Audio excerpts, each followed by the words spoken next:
It's a sad thing, पर हम लोग और हाल ही में एक स्पेशली एबल्ड लोगों पे फिल्म भी आई है, सितारे ज़मीं पर। जी, जी, जिनमें भी बहुत सारे ऐसे बच्चे होते हैं स्पेशली एबल्ड में, जो कि एक बहुत परमानेंट ऐसे सिचुएशन में आ जाते हैं बायोलॉजिकली, बिल्कुल, जो वो ट्रीट नहीं हो सकती है, पार्शियली ट्रीट होती है, और वो उसी से अपनी ज़िंदगी बिताते हैं। बिल्कुल।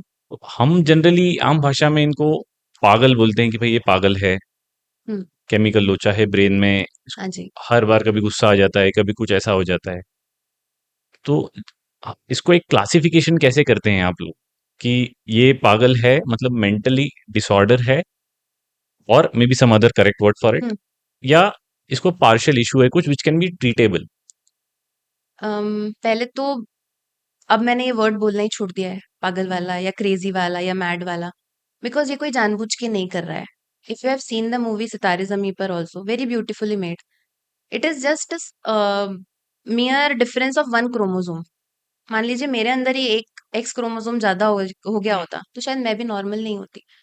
तो we don't have any right, humanity basis पे अगर हम उन्हें पागल बोलेंगे, एंड उन्हें बहुत सारे लोगों में इतनी समझ होती है कि लोग उनकी मॉकरी कर रहे हैं। तो ऑलरेडी बाय गॉड्स ग्रेस और यूनिवर्स के उससे उनको ये एक डिसेबिलिटी मिली हुई है, एंड हम उसके ऊपर एक सुपर इम्पोज कर रहे हैं पागल बोल के। तो वो एक अलग एक स्टिग्मा क्रिएट करता है। देन जो आपका सवाल था, कमिंग बैक टू दैट, कि दो स्पेक्ट्रम होते हैं, एक साइकोटिक होता है और एक न्यूरोटिक होता है। ओके। जो आप बात कर रहे थे वो न्यूरो डेवलपमेंटल वाला है, ओके। वो इन दोनों में भी नहीं आएगा।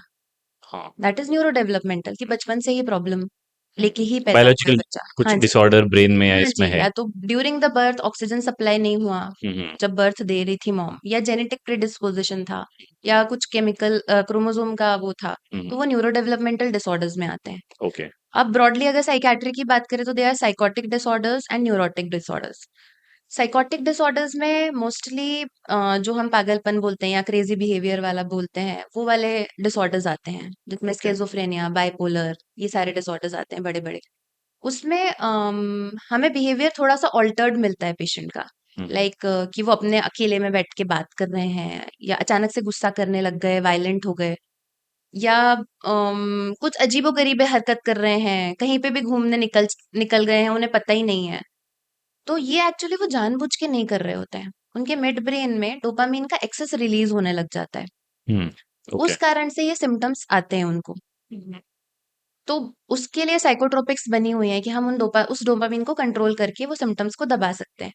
बट इतनी अवेयरनेस नहीं है हमारे यहाँ कि हम उस चीज़ का ट्रीटमेंट इनिशियल स्टेजेस में लें।